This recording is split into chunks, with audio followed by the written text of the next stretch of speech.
Morning बच्चों, online revision class में एक बार फिर से आपका स्वागत है।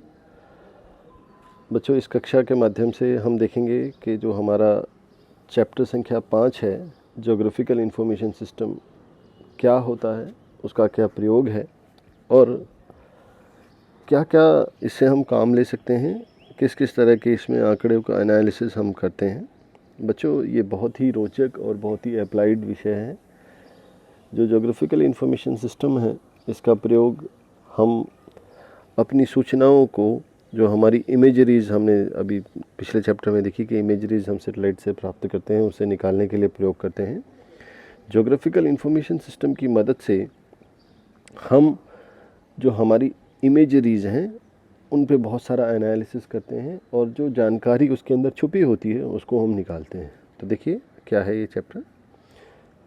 तो बच्चों, सबसे पहले ज्योग्राफिकल इंफॉर्मेशन सिस्टम का अर्थ समझते हैं। बच्चों 1960 में ये एक तकनीक विकसित हुई जिसमें कंप्यूटर के विकास पर साथ साथ इसका भी बहुत विकास हुआ और आज ये एक काफ़ी सुव्यवस्थित तकनीक है जिससे हम बड़ी मात्रा में डेटा निकालते हैं और उसको अपने नियोजन के कार्यों में और अपनी आवश्यकता के अनुसार उसका प्रयोग करते हैं। तो देखिए, भौगोलिक सूचना तंत्र 1960 के दशक में विकसित एक कंप्यूटर आधारित प्रणाली है जिसमें धरातली आंकड़ों और उसके गुणों पर काम करने के लिए विशेष सॉफ्टवेयर होता है जिसका शाब्दिक अर्थ होता है जी स्टैंड्स फॉर ज्योग्राफिकल, जिसमें लोकेशन और उसके गुणों की बात की जाती है।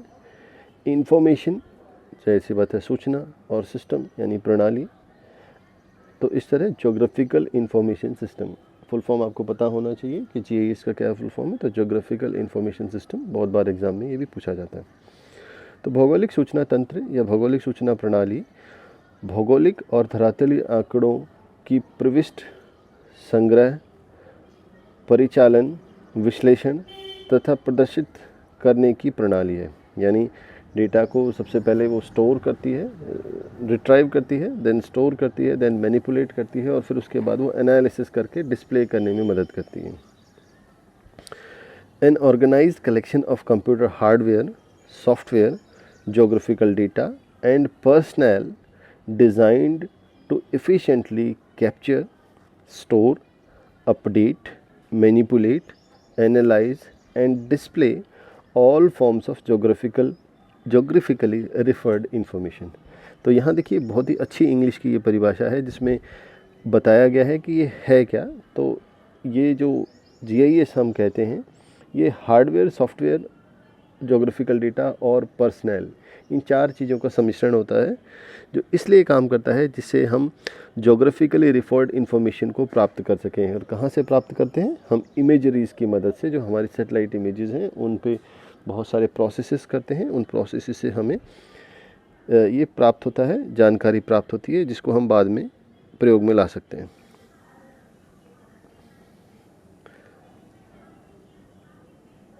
आगे देखिए, सामान्य तौर पे भौगोलिक सूचना तंत्र धरातलीय आंकड़ों को संचालित करने वाली प्रणाली है जिसमें कंप्यूटर और सॉफ्टवेयर की मदद से कुशल व्यक्ति मानवीय समस्याओं का समाधान करता है। तो हम जब सैटेलाइट डेटा लेते हैं बच्चों, तो उसमें बहुत सारी जानकारी होती है। न केवल जानकारी इस बात की होती है कि वो जिस फिनोमिना की हम स्टडी कर रहे हो धरती पर कहाँ स्थित है, बल्कि उसके क्या गुण हैं इसकी भी हमें पूरी जानकारी प्राप्त होती है। तो जीआईएस के अंदर इस तरह का कंप्यूटर हार्डवेयर होता है, इस तरह के कंप्यूटर सॉफ्टवेयर होते हैं जिसकी मदद से हम उनको प्रयोग में ला सकें, उनकी सूचनाओं को निकाल सकें। भौगोलिक सूचना तंत्र धरातलीय आंकड़ों की संग्रह तथा परिचालन की कोई भी हस्तचालित या कंप्यूटर आधारित प्रणाली है जिसका उद्देश्य धरातलीय समस्याओं का समाधान करना है। इसमें बहुत सारे ऐसे भी काम होते हैं जो कंप्यूटर के मदद के बिना भी किए जा सकते हैं। तो उसी तरह ज़्यादातर जो काम है कंप्यूटर आधारित होते हैं, जिसके कारण हम इसको ऐसा कहते हैं कि ये कंप्यूटर आधारित प्रणाली है जिसमें कुशल मानवीय श्रम की भी आवश्यकता होती है। जितने ट्रेंड आपका ऑपरेटर होगा उतनी ही ज़्यादा आप गहराई से, अच्छे से एक्यूरेट आप इन्फॉर्मेशन निकाल पाएंगे। तो भौगोलिक सूचना प्रणाली का जो विकास है बच्चों, वो बहुत तेज़ गति से हुआ है और आज हम इसका प्रयोग नियोजन के कामों में लेते हैं जिससे हमें भौगोलिक, भौतिक और सांस्कृतिक जानकारी प्राप्त होती है किसी भी स्थान की। तो कंप्यूटर जो है वो इस प्रणाली का एक अभिन्न अंग है। अब आता है बच्चों कि किन किन तत्वों को ये मिलकर बनता है। तो इसमें 3 चीज़ें बहुत इंपॉर्टेंट है बच्चों। पहला है कंप्यूटर हार्डवेयर। हार्डवेयर जाहिर सी बात है आप जानते हैं, जो चीज़ें हम स्पष्ट रूप से छू सकते हैं, जिसमें मॉनिटर, कीबोर्ड, माउस, ऐसी चीज़ें, भौतिक चीज़ें, फिजिकल एंटिटीज़ हार्डवेयर कहलाती हैं। वहीं कुछ चीज़ें होती हैं जो उस हार्डवेयर को चलाने में मदद करती हैं। इसी तरह जीआईएस के अपने विशेष सॉफ्टवेयर हैं। आर्क जीआईएस एक बहुत ही फेमस सॉफ्टवेयर है जिसका नाम आपने सुना होगा, आर्क इन्फो। तो इस तरह के जो सॉफ्टवेयर हैं जो आपको भौगोलिक सूचना को निकालने और उसको हैंडल करने की विशेष सहूलियत देते हैं, वो आपके जीआईएस के अभिन्न अंग है। तीसरी और जो शायद इन सबसे ज़्यादा महत्वपूर्ण है वो कुशल व्यक्ति जो इस हार्डवेयर और सॉफ्टवेयर से सूचनाओं को निकालता है, क्योंकि उसकी अनुभव, उसकी कार्यप्रणाली के आधार पे ही सूचनाओं की गुणवत्ता निकलेगी। क्योंकि आप जानते हैं कंप्यूटर स्वयं तो कुछ करता नहीं है, उसको कराने वाला जो ट्रेंड व्यक्ति होता है वो इसका बहुत ही महत्वपूर्ण हिस्सा होता है। तो जो जीआईएस होता है बच्चों, उसमें जब आंकड़ों की बात करें तो हमारे पास 2 तरह के आंकड़े होते हैं। एक को हम स्पेशियल डेटा और दूसरे को हम नॉन स्पेशियल डेटा कहते हैं। जैसी बात है, शब्दों में ही इनका अर्थ छुपा है। स्पेशियल आंकड़े वो आंकड़े होते हैं जो किसी जगह की लोकेशन के बारे में बताते हैं। लेटीट्यूड, लॉन्गिट्यूड, कहाँ ज़मीन पे वो स्थित है। डेटा जियो रेफर्ड होता है, ज़मीन के ऊपर ही के आंकड़े होते हैं। जाहिर सी बात है, हमारी सैटेलाइट्स जो फ़ोटो खींच रही हैं, जो इमेजरीज जनरेट कर रही हैं, वो हमारी धरती की हैं और धरती पर वो किसी न किसी जगह लेटीट्यूड, लॉन्गिट्यूड से जुड़ा है। तो इस तरह की सूचनाएं जो आंकड़ों में मिलती हैं वो स्पेशियल इन्फॉर्मेशन होती है, स्पेस से जुड़ी होती है। वहीं यदि हम नॉन स्पेशियल या एट्रीब्यूट डेटा की बात करें तो ये वो जानकारी होती है जो उस लोकेशन की विशेषता को दिखाती है। सपोज़ हम किसी एक लेटीट्यूड, लॉन्गिट्यूड पर चले गए। अब यदि वो हम देखें तो उसकी बहुत सारी विशेषताएं हो सकती हैं। वो गांव हो सकता है, वो शहर हो सकता है, वो ऊपर हो सकता है, उसकी ऊंचाई ज़्यादा हो सकता है वो झील में हो। तो उसके गुण क्या हैं, इस तरह के गुणों को हम नॉन स्पेशियल डेटा कहते हैं। इनको हम एट्रीब्यूट डेटा भी कहते हैं, जो कैरेक्टरिस्टिक्स को बताते हैं उस लोकेशन की। अब भौगोलिक सूचना प्रणाली में जो अभी हमने एलिमेंट्स की बात की बच्चों, इन एलिमेंट्स में आप देखें हार्डवेयर, जैसा आप सभी जानते हैं कि कुछ इनपुट डिवाइसेस होते हैं, कुछ आउटपुट डिवाइसेस होते हैं। इनपुट डिवाइसेस में keyboard, digitiser, CD drive, tape drive. उसी तरह आउटपुट मशीन में प्लॉटर, प्रिंटर, मॉनिटर, जिसको हम टीएफटीज़ भी कहते हैं। इसी तरह सॉफ्टवेयर में आर्क जियो, आर्क इन्फो, ग्रास।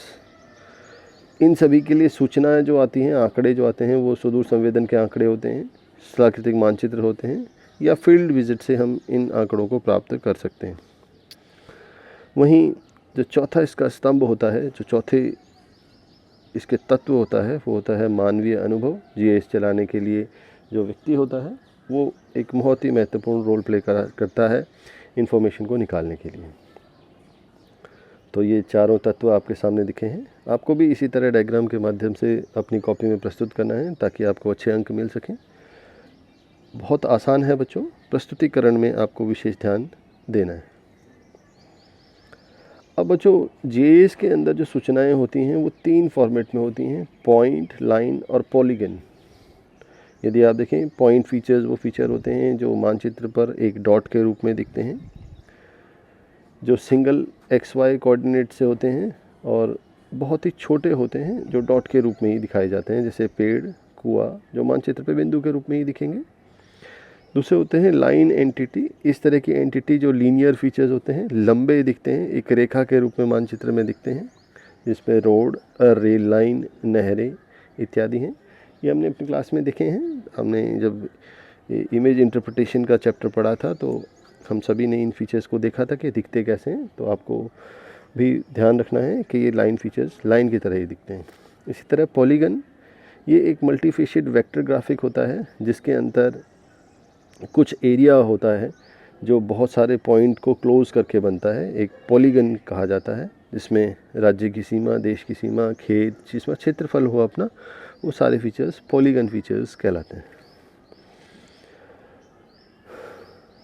अगला है जो हमारी भौगोलिक सूचना तंत्र है, उसमें आंकड़ों के 2 मॉडल हम प्रयोग करते हैं बच्चों। बहुत बार आपको ये पता होना चाहिए कि ये आंकड़ा किस मॉडल पर आधारित है। तो देखिए, इसको हम रास्टर आंकड़ा मॉडल और वेक्टर डेटा मॉडल कहते हैं।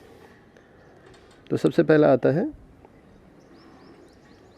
यदि हम रास्टर को देखें, रास्टर जो मॉडल होता है ये 4 खानेदार सेल होता है। एक सेल होता है और प्रत्येक सेल किसी रिकॉर्ड के से संबंधित होता है जो लक्ष्य को पहचानता है, उसके गुणों को रखता है। सेल का आकार निश्चित होता है और सेल का आकार निश्चित होता है बच्चों, और सैद्धांतिक आधार पे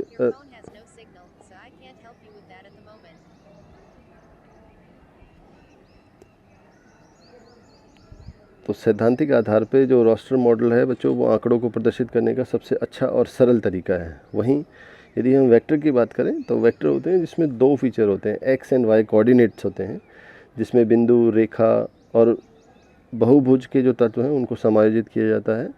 और दोनों ही जो मॉडल हैं हम जीआईएस में प्रयोग करते हैं, रास्टर एंड वेक्टर। अब यदि हम इनकी तुलना करके देखें तो कौन सा अच्छा है, किसकी क्या कमियां हैं, क्या खूबियां हैं, तो सबसे पहला रास्टर मॉडल जो है वो जानकारी को सेल में रखता है, वहीं वेक्टर जो मॉडल है वो एक्स एंड वाई कोऑर्डिनेट्स के रूप में इंफॉर्मेशन रखता है। वहीं जो रास्टर मॉडल है वो मानचित्र का एकत्रीकरण, प्रतिस्थापन के काम में रास्टर आंकड़ों को आसानी से प्रयोग में लाया जा सकता है। यानी 2 से अधिक जो हमारे मानचित्र हैं उनको जोड़ने में बड़ी आसानी से होता है इसमें काम। रिप्लेसमेंट किया जा सकता है। वहीं वेक्टर मॉडल में नेटवर्क और एक दूसरे को जोड़ने वाले जो तत्व हैं, रेलवे लाइन है, इनका अध्ययन करने में बड़ा ही आसानी होती है। रास्टर आंकड़ों में विभिन्न धरातलीय विश्लेषण करना आसान होता है, जबकि जो वेक्टर मॉडल है इसमें मॉडल चित्रों से बना होता है और इसमें उसकी एनालिसिस करना काफ़ी सहायक होता है। रास्टर मॉडल में आंकड़ों को रखने के लिए काफ़ी जगह की आवश्यकता होती है, जबकि वेक्टर मॉडल कम जगह में बहुत सारे आंकड़े रख लेता है। रास्टर मॉडल में चित्रों और सूचनाओं को निकालना आसान नहीं होता है, जबकि जैसे मैंने ऊपर बताया कि वेक्टर मॉडल में सूचनाओं और चित्रों को निकालना बड़ा ही सुविधाजनक होता है। तो ये हमारे पास जीआईएस में हम क्या करते हैं बच्चों, हम जो भी हमारे पास इंफॉर्मेशन मिलती है उसको हम अलग अलग प्लेट्स आइडेंटिफाई करते हैं। हम भौगोलिक सूचना तंत्र के अंतर्गत विभिन्न तत्वों की परतें बना लेते हैं, जिसमें परिवहन, स्थल, सड़कें और सभी जानकारियाँ होती हैं, और बाद में नियोजन के कार्य में जिस तरह की आवश्यकता होती है उस तरह की प्लेट्स का हम प्रयोग करते हैं। उस तरह की जो सूचनाओं को हम अलग निकाल लेते हैं और उसका प्रयोग में ला सकते हैं। बच्चों, पीछे जो हमने तकनीक पढ़ी जिसमें एरियल फोटोग्राफ, रिमोट सेंसिंग और जीआईएस, ये तीनों मिला के और इसके साथ एक जीपीएस मिला के एक नई तकनीक उभर के आई है, एक नया विषय निकल के आया है जिसको जियो इन्फॉर्मेटिक्स कहते हैं, जिसमें ज़मीन से जुड़ी हुई बहुत सारी सूचनाओं को प्रोसेस करके उसका हम प्रयोग करते हैं अपने एनालिसिस या फर्दर प्रयोग के लिए। तो यदि आप देखें बच्चों, इस ज्योग्राफिकल इंफॉर्मेशन सिस्टम के अंतर्गत या जियो इन्फॉर्मेटिक्स के अंतर्गत एरियल फोटोग्राफ, रिमोट सेंसिंग और ज्योग्राफिकल इंफॉर्मेशन के साथ साथ जीपीएस का भी काफ़ी प्रयोग हो रहा है। और आज पुराने ज़माने में जिस तरह मैनुअल कार्टोग्राफी होती थी, धीरे धीरे हम डिजिटल कार्टोग्राफी कर रहे हैं। आई होप कि आप सभी को कार्टोग्राफी पता है क्या होती है। कार्टोग्राफी मानचित्र बनाने की एक विज्ञान को कहते हैं। तो पहले जब वो सारे काम हाथ से होते थे, अब वही सारे काम डिजिटली होते हैं, इसलिए इसको डिजिटल कार्टोग्राफी कहते हैं। तो बच्चों, ये स्लाइड जो है जिसमें आपको जीआईएस की मूलभूत इन्फॉर्मेशन दी गई है, इस इन्फॉर्मेशन को प्रयोग करके आप बुक की मदद से ज़्यादा पढ़ें, लिखने की कोशिश करें, डायग्राम बनाएं। और यहाँ से बहुत सारे प्रश्न आते रहे हैं बच्चों एग्ज़ाम में, तो आप ध्यान से इसको पढ़ें। यदि कोई आपके प्रश्न हैं तो आप व्हाट्सएप के माध्यम से या ईमेल के माध्यम से आप मेरे से जुड़ सकते हैं और जो भी आपकी समस्या हैं आप प्रश्न पूछ सकते हैं। धन्यवाद बच्चों।